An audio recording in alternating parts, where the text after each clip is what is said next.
Clemson's making a big push in Ohio, trying to flip top football recruits away from the national champion Buckeyes. But also, CJ Spiller's in the hunt for another running back. We'll talk about it right now on Locked On Clemson.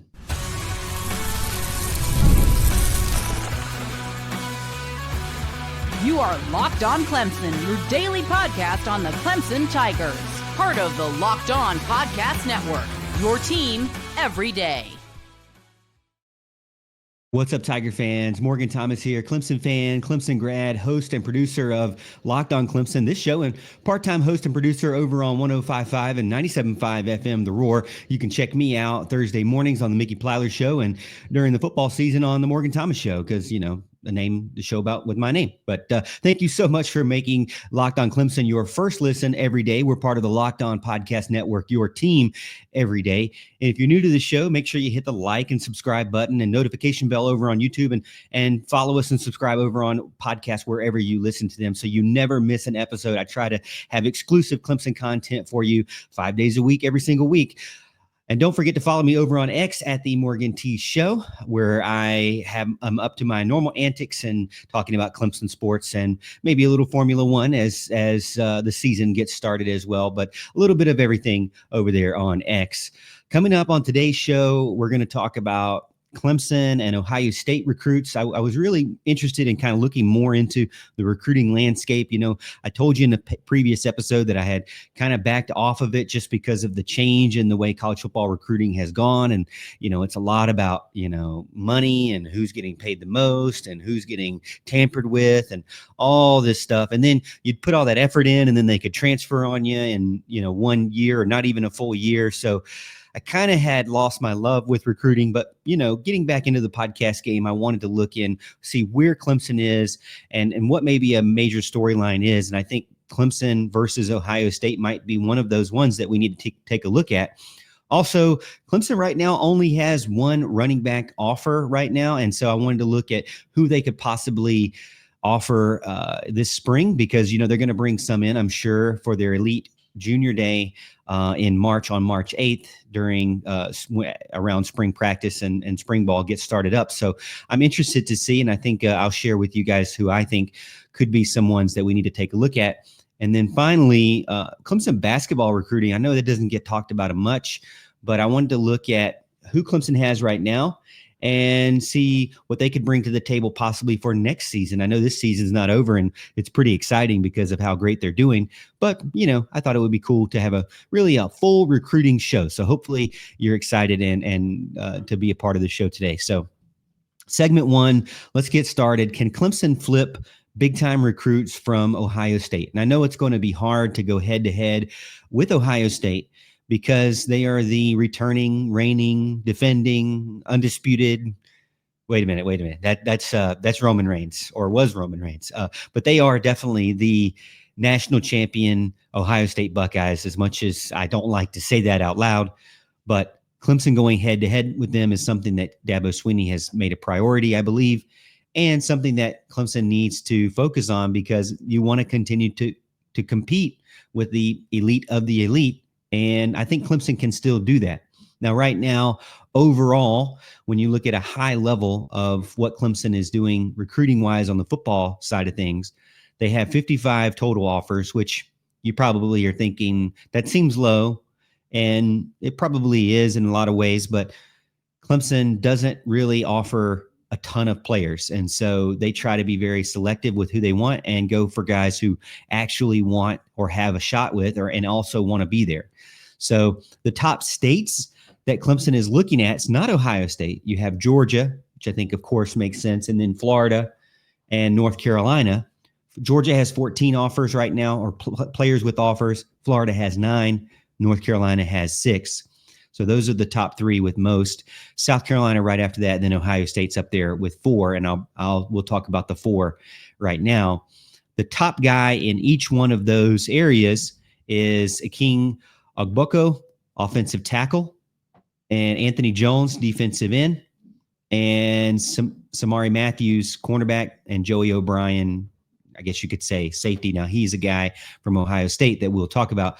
They have 30 targets or commitments, not commitments, but they have 30 recruiting targets that are planning on joining them at the Elite Retreat Junior Day on March 8th. So we'll have to keep an eye out at the start of next month. It's already, man, really February is a short month. So you only have a week and a half left of February. And then we have to start thinking about how is Clemson going to perform at this Elite Retreat Junior Day. Hopefully they can land some guys. Now, these guys would be guys that are going to have their senior season this fall. So more than likely, you're going to see them commit at the end of the year or maybe in the summer. But I'm interested to see if anybody makes a commitment or makes it known they're in the top 5 with Clemson after this spring. So I think it's interesting to see. When you look at the top targets from Ohio State, though, Maxwell Riley, offensive tackle from Avion Lake, Ohio, 6'6", 290. I would say from what I'm reading out there, and I'm not a recruiting expert by any means, I don't get paid full-time to do recruiting, but I would say interest level is pretty high from Maxwell Riley. He seems to be a guy who is interested in coming to Clemson, who has been in contact with the Tigers and Matt Luke a lot.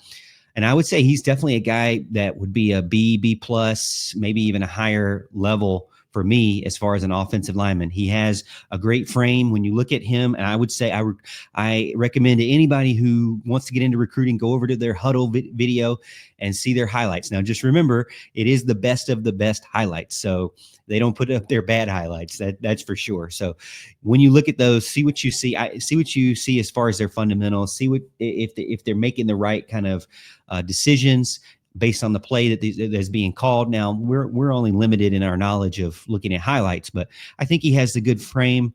I think he has athleticism to be one of the better tackles in the ACC if he comes to Clemson. His ability to play both sides of the ball, left or right tackle, I think makes him very versatile. In addition, a good addition for really anybody in this level. Clemson lands him. Maybe I see him needing to develop. Most of offensive linemen are going to need to develop at least 1 year. So he could potentially be in the rotation year 1.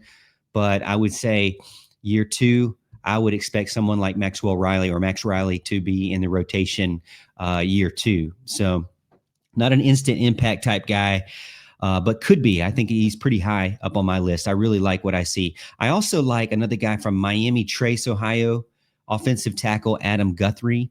6'7", 300. All right. 6'7", 300. I always say to myself, why wasn't I 6'7", 300 pounds in a high school, man? I mean, I would have been a great offensive tackle. That's for sure. I don't really know if I would, but I always joke that the biggest problem that I had is that I didn't have the right height and weight. I could have been Michael Jordan. I just was too short. I could have been an offensive tackle. I just was too small. So I blame it on my genetics, I guess. I had the talent. Believe me, I had the talent. But offensive tackle, Adam Guthrie, I would say he's kind of a B+ kind of player right now from what I can see. His interest level, maybe above average to Clemson. He is still kind of raw when you look at the tape, but a powerful guy. I like his footwork. I like his length and his quickness, and I think he has a very big upside. To me, if it were me, and I'm not an expert for sure, but I would say go after him hard. Adam Guthrie is circled on my list. You want him. He's a big dude. He's very young, very big, but I think if you can keep his weight under control and you can get him refined in his hands, I think that this guy could be an early multi-year starter for me if he gets under a good coach. And Matt Luke is a good coach. So I'm actually circling him a little, maybe twice. I'll circle Maxwell Riley twice, and I'll circle Adam Guthrie twice, but maybe with a different color of pen. So those two guys you definitely want, and be great to continue to move Clemson towards, I think, a more physical offensive line. You see where Clemson is right now. They have a very pass protection heavy offensive line, and it's kind of set the rushing game back a little bit. I like these two guys, even though they wouldn't be instant starters, but I like these two guys to come in and develop into more of a physical running type first offensive line, because I do feel like we're kind of having a little bit of a shift back to more of offenses that are having success in the running game. The last two guys I have on my list that are not actually from Ohio, but They are in the mix with Ohio State in recruiting, and so I think Clemson needs to pay close attention to them and make sure that they land them. One, because one player is in the state of South Carolina, and you don't want Ohio State to come to South Carolina and beat out Clemson in a recruit. So Kaydin Anderson, he's from Dorman High School. A lot of people say that it's a battle between South Carolina and Clemson. I could see that, but I could also see Ohio State trying to get in there as well. He is a ball hawk. A lot of people say he's a comparable to Isaiah Simmons. Got really good range, ability to play multiple positions, outside linebacker, nickel, safety, maybe even some cornerback as well. He's just very versatile. He could be an all ACC type guy. So I think Clemson, to me, he's a high A+ type player. I would say you need to get Ty'Jaevian Anderson. You need to have him commit to Clemson. He's mentioned publicly that Clemson is a dream school. So to me, he is number one priority for 2026 of the guys that are still out there. And then there's a lot of talk about Joey O'Brien. He's from Pennsylvania, but Tom Allen has had a lot of discussion with him and has already kind of built a relationship there. So I think that kind of brings Clemson into the mix. I've heard that he was already interested in Clemson, and maybe now he's even more interested because of Tom Allen, So Joey O'Brien, 6 foot, 185. I would give him a high B+ guy right now. That's what I'm thinking. A very instinctive defensive back, thrives in man coverage. He's very physical on the line, knows for the football. I mean, he gets in on literally everything. Same thing with Anderson as well. Those guys both just love to get dirty and get in there and tackle somebody. They're not afraid to put their nose down for sure. All right, so next up, we're going to talk about running backs now and what CJ Spiller is going to do next. This is a message from sponsor Intuit TurboTax. Taxes was dealing with piles of paperwork and frustrating forms, and then waiting and wondering and worrying if you were going to get any money back. Now Taxes is easily uploading your forms to TurboTax Expert, who's matched to your unique tax situation. An expert who's backed by the latest technology, which cross-checks millions of data points for 100% accuracy.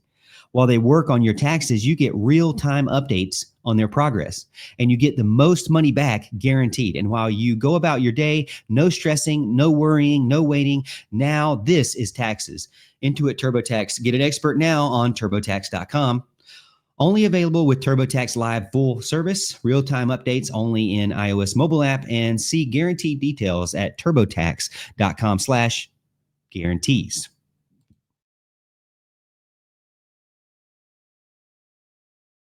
All right, so CJ Spiller already has Jalen McGill locked in to come for the Elite Retreat Junior Day in March. So he has one. There's no other offers as far as I can tell for running backs from CJ Spiller. And I know a lot of people kind of get a little concerned with that. But if you look at the recruiting class that they have right now and the group of guys they have right now, there is a balance there because players want to be able to get playing time early. They don't want to sit around too long, especially running backs. They don't have a long shelf life. They can get beat up pretty quickly. And so these guys, they want to get out there and show what they can do and then move on to the next level if they have that ability. So Clemson has Jalen McGill right now as an offer and interested, and it seems to be locked in to come for Elite Retreat Junior Day in March. They also have a couple other guys that we have talked about. Ty'Jaevian Lamar, running back from Colquitt County High School in Georgia, 6 foot, 205. I would say his interest level for Clemson, and we mentioned this in, 2 weeks ago, that I think he is like an A+ type guy. He is a guy that could be a very physical, imposing, elite, balanced running back. And he's going to run through arm tackles. He's going to burst and take it to the house. He's a guy that you love to get him out in the flats. You love to get him out in the open field because he's a guy that can just tear you up when he gets some space. So I have him on my list as a guy that you need to look at. Another guy that I have is Kaydin Jones, all the way out in Oklahoma. Now, I know there's a little bit of a risk. That's further away from home and from our pipeline states. And really, Oklahoma, I wouldn't say is a pipeline state at all for Clemson. Maybe I'm wrong with that. But Texas more than Oklahoma. Kaydin Jones is a running back, 6', 200. So you see kind of a similarity there with the same height and weight or similar height and weight. I think he has Clemson pretty high on his list based on what I'm reading out there. And I think he's another guy that it has tremendous breakaway speed, has great vision as a running back. He could be a feature back in a Power 5 offense, one cut to the house type guy, north and south in a hurry. When I look at his huddle, I love how he fits in the offensive scheme. I think they move him around in many different types of formations, and I think that will benefit really well with Garrett Riley. So to me, he's another guy I have circled on the list. Go check his huddle film out. You're going to not be disappointed for sure. None of these guys really that I'm going to list are you going to have too much problem with, because they're all very elite. And when you look at the group that you have right now, you have Gideon Davidson, you have Eze Omume, you have Keith Adams Jr., you have Jay Haynes, you have Jarvis Green. So these guys, not only is it a bigger group, but these guys have a few more years left in them. So they're going to still be around in 2026. So again, it goes back to you kind of have to balance how many running backs are you going to have that are probably going to want a rotation. And you don't want to overload it, but you definitely don't want to get to a point where you are struggling to keep your depth and you're dealing with injuries and you don't have a guy that's serviceable back there. I think Clemson has a good group right now. I'm curious to see what they can do in 2025. I think that 2025 could be a really good year for them, considering all the returning pieces around the running back group. To me, if CJ Spiller, and maybe it's CJ, maybe it's Dabo, if they can figure out a healthy balance between backs and not do what they did with Phil Maffa. I don't really like just relying on one guy for the majority of the season, especially late in the season. If they can really have a good balanced committee and keep the guys healthy and keep the defense on their toes and get them the right kind of wind, I think it'll be great for Clemson. It'll be hard to stop, and they'll be constantly bringing in fresh faces who have fresh legs to just tear up the defense. So that's what I'm hoping for in 2025. We'll see if that really actually happens. Then finally on my list, and I know there's my friend Jason Priester over at the Clemson Insider. He has a couple of other guys if you want to check him out. He has a couple of other guys that he has on his list, but CJ Givers, they don't have an offer to him yet. He's from Georgia, 5'10", 205. I can't really say what his interest level is. I really haven't been able to read much into that. But I think this guy is a solid back as well. High effort, good balance. I think he's very patient. And from what I could tell, he seems to have a lot of experience in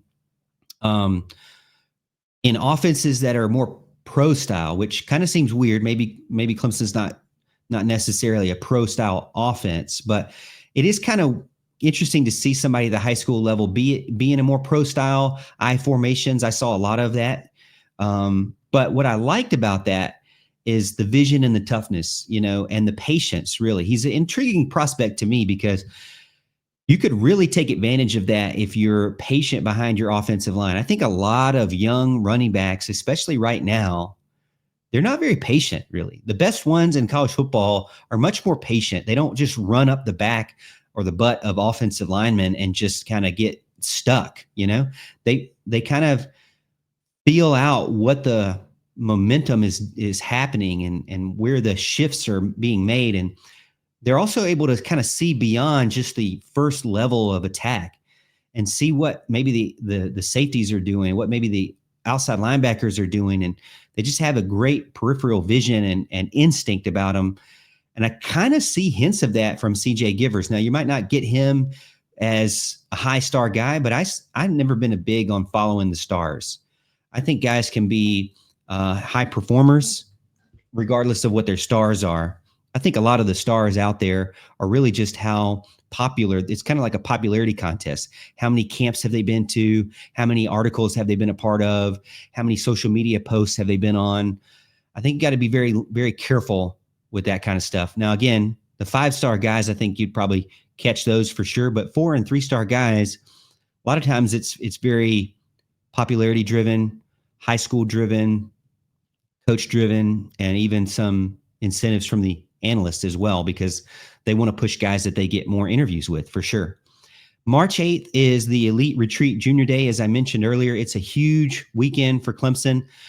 I even saw somewhere over on X that Jared Curtis, 5-star quarterback, could be on campus, possibly. And they're going to have all their offensive linemen and running back targets in town. So they're really going to be pushing for that.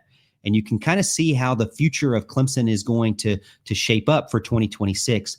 Clemson is heavy right now on defensive back. They have 13. Offensive line, they have 13. And defensive line, they have 11 in recruits. So they're very heavy on those positions. What that tells me is they're trying to shore up their secondary, and they're trying to reload on their offensive and defensive line of scrimmage, which makes perfect sense, right? So I think that's where Clemson's going in 2026. We'll have to wait and see how it all shakes out at the beginning of March, but it's going to get here before you know it, and we'll have a podcast on it for sure. What do you think? Let me know if you like these recruits or not. You can also follow me over on X at The Morgan T Show and chat with me whenever you want as well. I'd love to talk with you about Clemson anytime, any day of the week for sure. Coming up next, I'm going to finish up the show telling you a little bit about what I found from Clemson's 2025-2026 recruiting class for basketball. That's up next.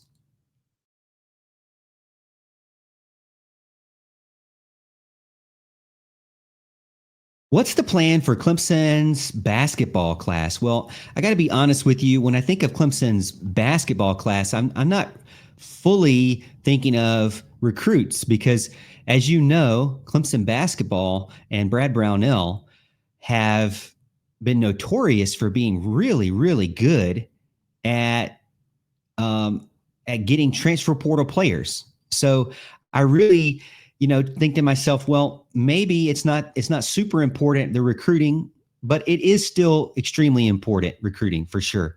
They're sitting at close to a top 25 recruiting class. Hey, that's pretty awesome for Clemson to be able to do that. And I've always said Brad Brownell is not as strong recruiting as he is in transfer portal, it seems.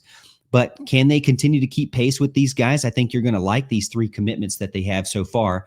It's a good mix of talent, but also saves some room for those transfer portal additions. And Brad Brownell and his staff, overall leading the way with Zach Foster. He's kind of their best guy of the class, a 4-star left-handed combo guard. So he could play the point guard, he could play the shooting guard, 6'4", 180 right now from Georgia, 70th overall nationally. 4th highest rated recruit ever in Clemson basketball history. So he could be a guy that could be an instant threat. I think he is a versatile threat. He might start out at the shooting guard, the 2 guard, and then move into a point guard where he continues to lead the team at that position. He seems to be a guy who, when I look at his huddle film, very confident with just leading his high school team and bringing the ball down the court and moving the ball around. He's got a good 3-point shot. And Clemson right now has got his commitment over Virginia Tech and even Loyola Marymount, who his mother is a Hall of Fame player and his brother is at Xavier. So Clemson could be getting a big-time recruit here if he stays with Clemson. Right now he's committed.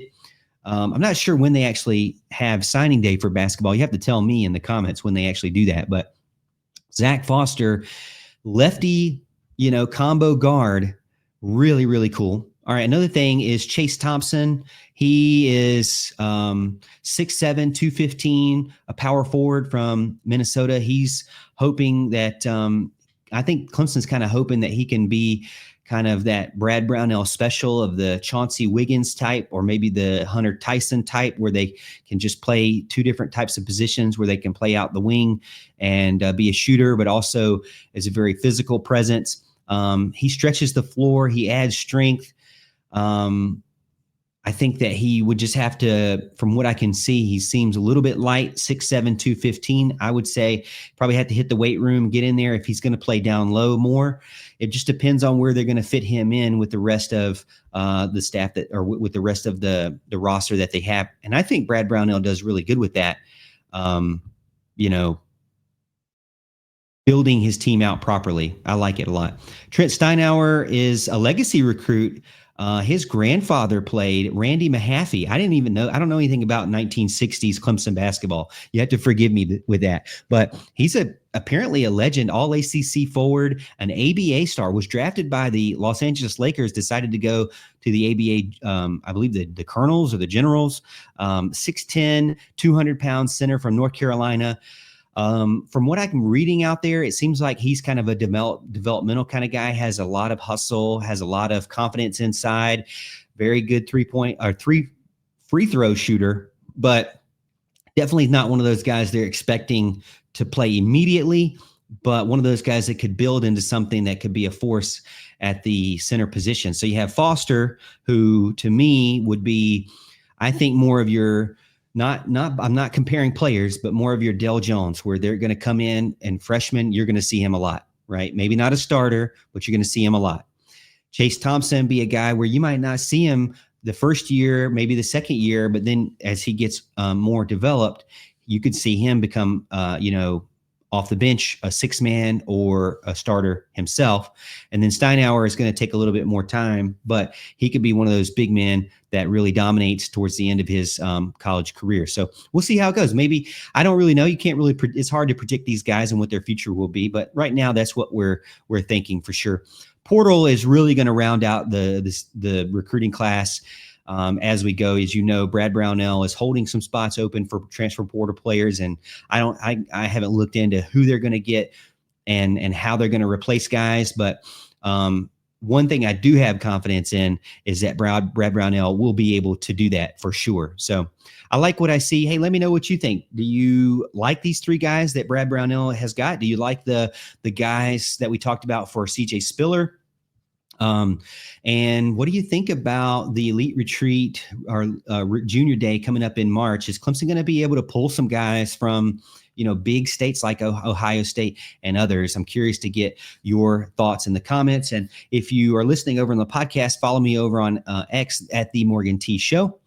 And I appreciate everyone being a part of the show. Thank you so much for making Locked On Clemson your first listen today. For your second listen, check out the Locked On College Basketball with Isaac Schott and Andy Patton.